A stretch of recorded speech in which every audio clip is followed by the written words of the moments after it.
Welcome to Sacrilegious Discourse. For this is what the Sovereign Lord says. Why do you need prophets to tell people who you are and what you want? If you can justify everything that the God of the Bible has done, then you can justify any of your behavior. A lot of this mentality is trickling into what is now mainstream right-wing Christianity. I am capable of empathy greater than this God of the Bible. This is a Bible that they tell kids. This is the good Lord. This is the good book.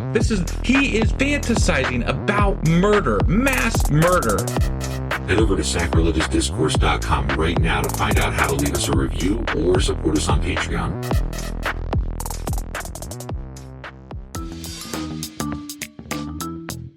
Hey there, sinners and saints. It's your favorite Bible-bashing duo from Sacrilegious Discourse, and we need your help. That's right, folks. We're raising funds for some heavenly equipment and a studio that doesn't sound like it's in the depths of hell. Our current setup, let's just say it's more apocalypse than audiophile. So if you want to hear us dissect the Bible without the background noise of demonic squirrels, chip in a few bucks. We're aiming for $5,000 to upgrade our audio and build a studio worthy of blasphemous banter.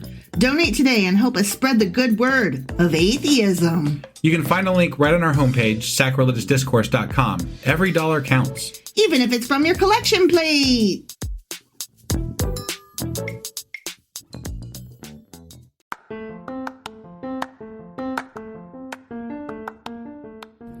Welcome to Sacrilegious Discourse. I'm husband. And I'm wife. Together, we're reading the Bible for the very first time. We grew up without religion and wanted to know what all the fuss was about. Well, what have we learned so far? That God is a dick, and apparently some people believe in talking donkeys. We're not trying to pass ourselves off as experts. Nope, we're just reading the Bible for the first time and giving our first take reaction. If you'd like to join us in this venture, you might consider starting at episode 1. Otherwise, jump in wherever you like. All right, let's go read the Bible. Yeah, let's get to it.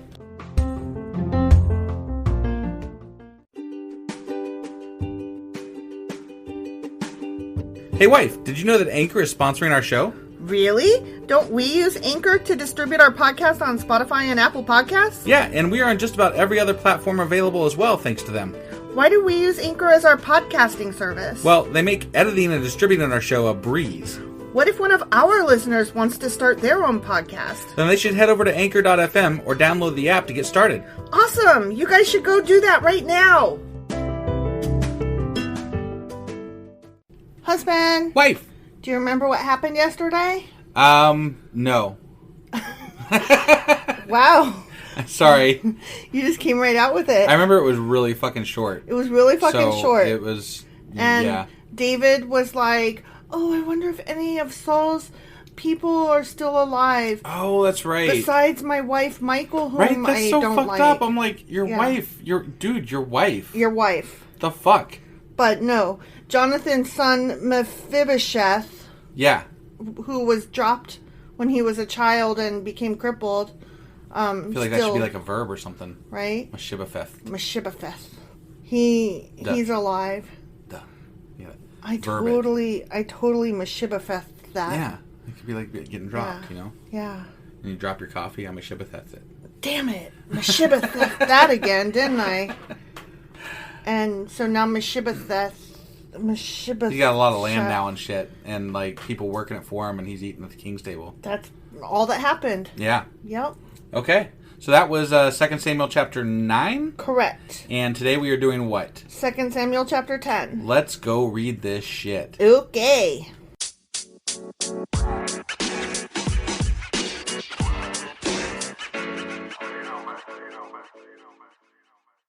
2 Samuel chapter 10, the defeat of the Ammonites and Syrians. They get defeated. Okay. It's going to be defeating for them. Yeah. Sometime after this, when Mephibosheth got his land and ate at the king's table, huh? Yeah, sometime after that, King Nahash of the Ammonites died. Yeah, as people do in this book. As they do. And his son Hanan became king. Not Hodor. Hold the door. David said, I'm going to show loyalty to Hanan, just as his father Nahash was loyal to me. Okay. Old oil. Yeah. I had a hard time with that. Yeah. So he's going to go do He's that. gonna do, yeah. Okay? Mm-hmm. So David sent ambassadors to express sympathy to Hanan about his father's death. That was nice. It was nice, and it's a good thing that it didn't happen the other way, because you just never know what would have happened to those ambassadors. Right. Since David is not keen on them. I mean, like we said, he's only keen if you bring him ahead. No, he's only not keen if you bring him ahead. Well, yeah, that's what I meant. Yeah. Sorry. But when David's ambassadors arrived in the land of Ammon, the Ammonite commander said to Hanan, their master, "Do you really think these men are coming here to honor your father? No! David has sent them to spy out the city so they can come and conquer it." I mean, he is conquering a lot of fucking people. Yeah, like... So, like, I don't completely begrudge them for thinking that. No, he literally... We just got done reading about how his kingdom expanded. But the shitty thing is, and I'm just guessing here, but the shitty thing to me is that he's probably going to be like, how dare you question my intents, and now I shall conquer you. Right. And it will justify him conquering them, even though. Even though. And it's like, fuck you, man. That's dumb. You could just be nice and be like, right. No. Yeah, but right? no. I could be wrong. So Hanan seized David's ambassadors and shaved off half of each man's beard, cut off their robes at the buttocks, and sent them back to David in shame. Damn. He shaved half their beard and I mean, cut that's off kind their of robes funny. at their butt. That's kind of funny. And he's like, get!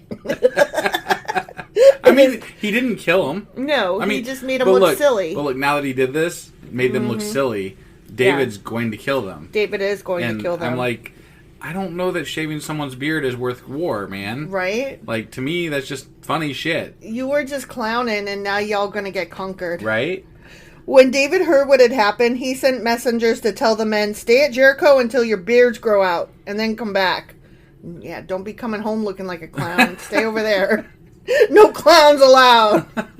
We don't take kindly to clowns. He can't have his people coming back being, they were... The laughing stock. Yeah, right. Yeah, they were made to look like fools. By a foreigner. Yeah, no like, that fools. Can't happen. We do not like foreigners making our people look like fools. We don't want to show the weakness, you know. He's not down with the weakness. For they felt deep shame because of their appearance. Yeah. I can imagine. They looked stupid, all right. Yep. I mean, let me ask you this. Like, okay, you don't have a beard, but let's say that the next time you went to get your hair cut, that the hair cutter person cut half of your hair off, and... I totally own that shit. And also... you know I would. You know I would. They cut your pants so that your butt was hanging out. Okay, I might not own that shit. But the hair, I could handle the hair. But could you imagine me saying, you better stay over there in Centerville or Oxford or wherever? No. You stay over there till your fucking hair grows out. Nope. And also get your pants in order, my dude. No. I mean, I'd run down to Walmart and get me a new pair of pants, and then, I literally, like, one time I split my pants, and I literally stopped at...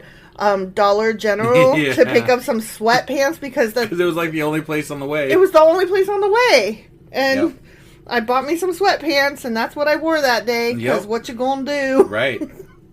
When the people of Ammon realized how seriously they had angered David,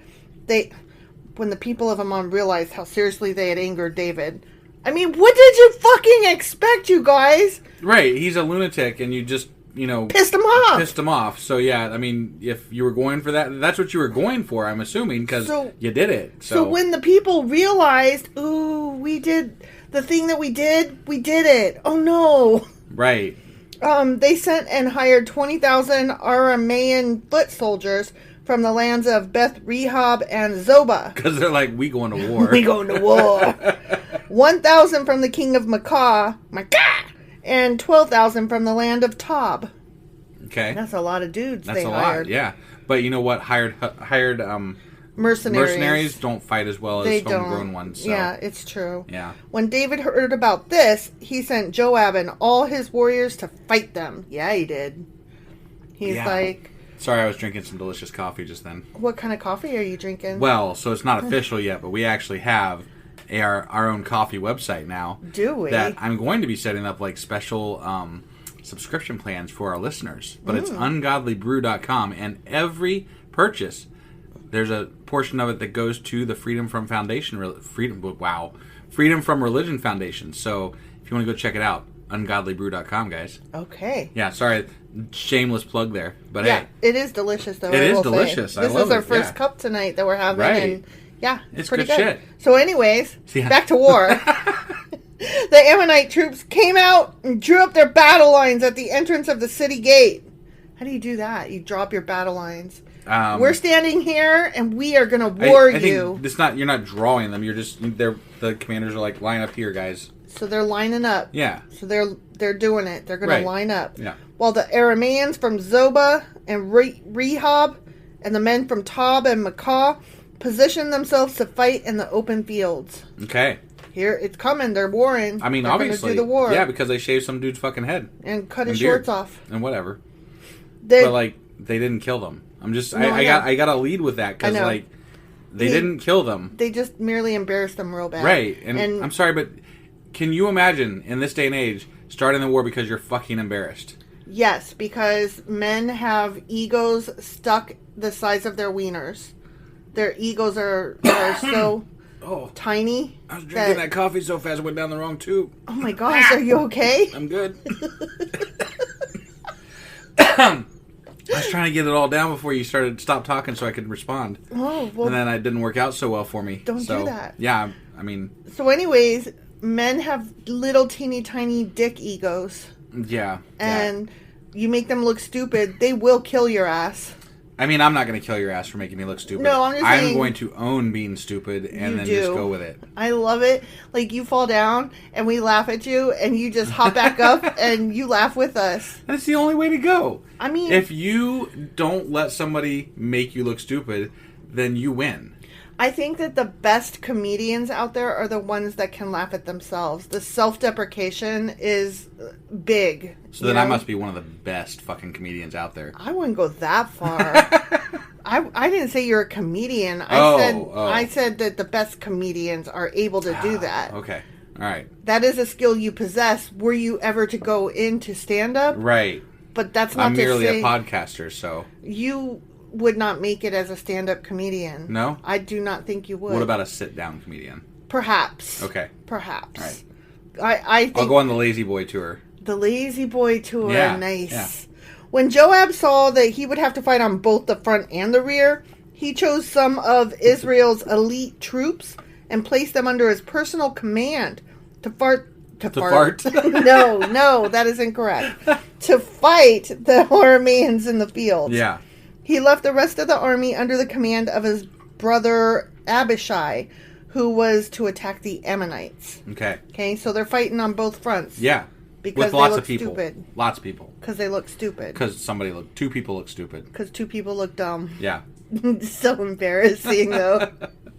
I mean, I'm just saying, like, one time, when I was in 5th grade, this hummingbird was in our classroom. It was amazing. And it buzzed right by my head. Yeah. Like, it flew by. Right. And I turned around real fast. And I turned around so fast that I farted. And that was so embarrassing. I wanted to die. And how do you own that? I mean, Yeah, if you're I a don't guy, guys don't give a fuck. Right. But if you're a girl, you're not supposed to fart. And Right. so I Especially died. back in the 80s. Yeah, I mean, died. No farting in the 80s for girls. No, girls do not fart in the 80s. Not in Live to Tell the Tale. I suppose it's probably a lot the same today, but I don't know. I'm not in the schools these days. I mean, I don't remember a lot of things from that time period, but that is one of the things, it will never escape me. So, I mean, I know what it feels like to look stupid, but I mean, to be wouldn't have fair, gone to I didn't war. exactly want to fart in class either, because Nobody... you had to be prepared. Even if you're a guy, you had to be prepared to own it. And I was pretty shy, so I was like, nah, I'm good. But I'm not gonna still. fart. You gotta let that slow trickle come out, and Okay, I didn't know it was coming. No, I know. had no idea I get it. I had to that fart. one caught you by surprise, but I'm saying in general, like if I had to fart in class, Yeah. I'd be like, okay, let's just squeeze this one out Well, real slow. obviously, that's the Yeah. way we all do it, I Right. would think. Yeah, and then it's just a smell, right? So like then it could be anybody. It could be anybody. Yeah, and if you don't the person who dealt it the person who smelled it dealt it, right? So you just never- gotta not speak up, right? Yeah, ever. If you don't speak up, you're good. Yeah. That was my theory. Yep. Yep. If the Arameans are too strong for me, then come over and help me, Joab told his brother. And if the Ammonites are too strong for you, I'll come help you. What if they're both too strong for each of them? Be courageous is the next line. Be courageous. Let us fight bravely for our people and the cities of our God. May the Lord's will be done. Yeah. They're like, whatever happens, happens. Right. We're going to go to war now. And apparently, since they didn't cover it, if they're both too strong, they're just fucked. They're just fucked. Right. Right. When Joab and his troops attacked, the Arameans began to run away.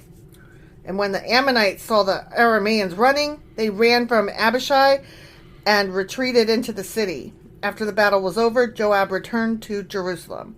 Okay. That was easy. That was, yeah. I was like, there's a lot of running. Okay. The Arameans now realized that they were no match for Israel. Right. No shit. We conquered the whole fucking continent, didn't do it for you, huh? Right, yeah. Okay. Maybe you shouldn't have, shaved them and shit.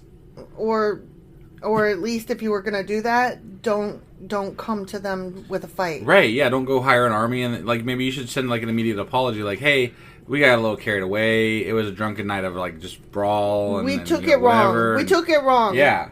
We are so sorry. We really fucked that up. Yep. So when they regrouped, they were joined by additional Aramean troops summoned by Hadadezer from the other side of the Euphrates River. These troops arrived at Helam under the command of Shobach, the commander of Hadadezer's forces. When David heard what was happening, he mobilized all Israel, crossed the Jordan River, and led the army to Helam. Oh, y'all so dead. Yeah. The Arameans positioned themselves in battle formation and fought against David. But again, the Arameans fled from the Israelites. Arameans sucked back then. Yeah, they seemed like they do a lot more running than fighting. Mm-hmm. This time, David's forces killed 700 charioteers and 40,000 foot soldiers, including Shobach, the commander of their army. Did you say 70,000 charioteers? No, 700. 700. Oh. Charioteers. Okay. And 40,000 foot soldiers. That's a lot. That's a lot of dudes. That's a lot. When all the kings allied with Hadadezer saw that they had been defeated by Israel, they surrendered to Israel and became their subjects. I mean, yeah, but how did you become his subjects? Did he, measure you off with ropes and kill 2/3 of you? No, they just became their subjects. Okay.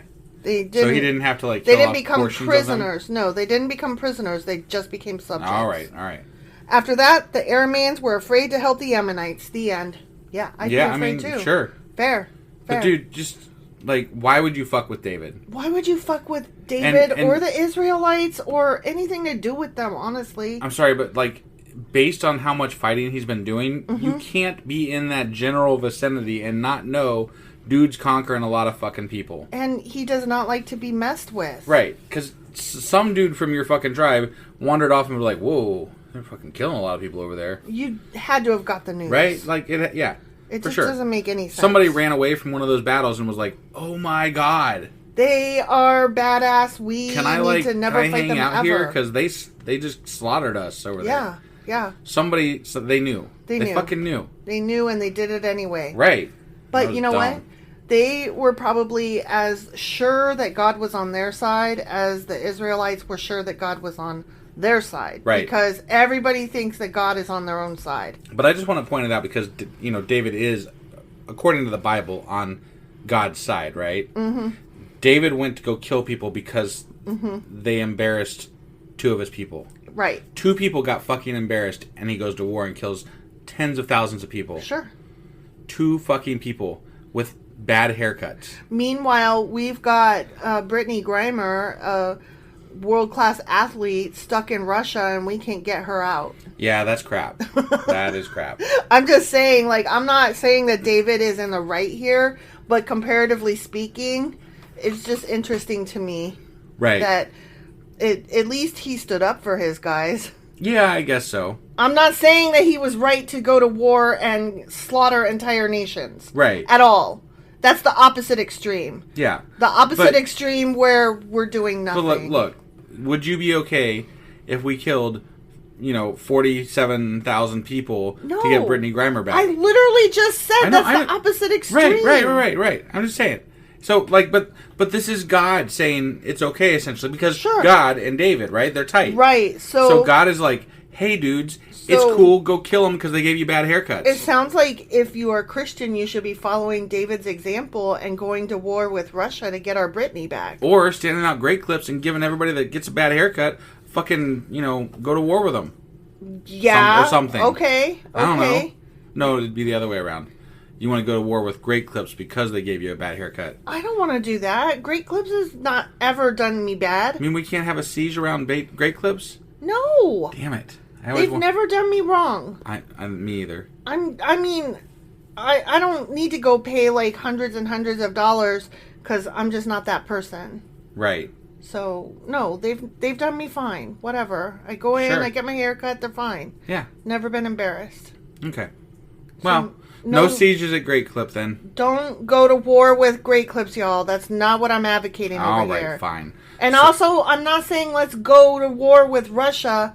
I am just saying we could maybe do a little bit more to get our Brittany Grimer back. Sure.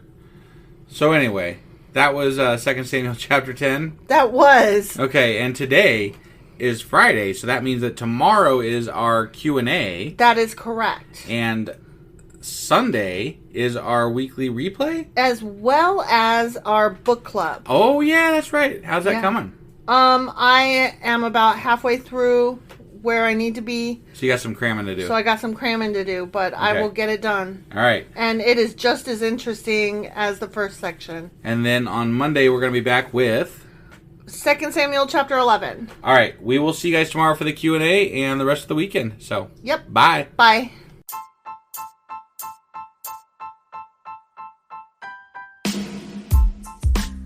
Hey, wife. I guess that's the end? But husband, that's just sad. It doesn't have to be. We are on lots of social media platforms like Twitter. Our handle there is sacrilegious_D. For D's nuts. Oh my God. Stop doing that. Anyway, we're also on Facebook, Instagram, and Pinterest. There's a link to all of our social media sites at our website. Ooh, we have a website? Yeah, it's sacrilegiousdiscourse.com, where you can also find a link to our merch shop. We have a merch shop? Yep, we have podcast-themed clothing, mugs, notebooks, and more, as well as an atheist and science-themed products. Wow, our fans should really go check that out right now. Definitely. They can get in touch with us by sending an email to sacrilegiousdiscourse@gmail.com. But before they do that, we could really use some help. Oh yeah? With what? Well, it's not free running the podcast, and we need some financial support in order to get better equipment, which will free up time so we can concentrate on our podcast and our fans. Okay, so what should they do? Head over to patreon.com/sacrilegiousdiscourse and sign up as a contributor on our podcast. Supporters there receive additional bi-weekly episodes that we record just for our Patreon members for as little as $2 a month. Also, we'd really appreciate it if you would like and subscribe on whatever platform you're using. And Apple Podcast reviews help us out tremendously. Like and subscribe. Leave an Apple review. Join us on Twitter. Support us on Patreon. That's a lot of instructions. Don't forget to say thanks. Thanks. Okay, bye.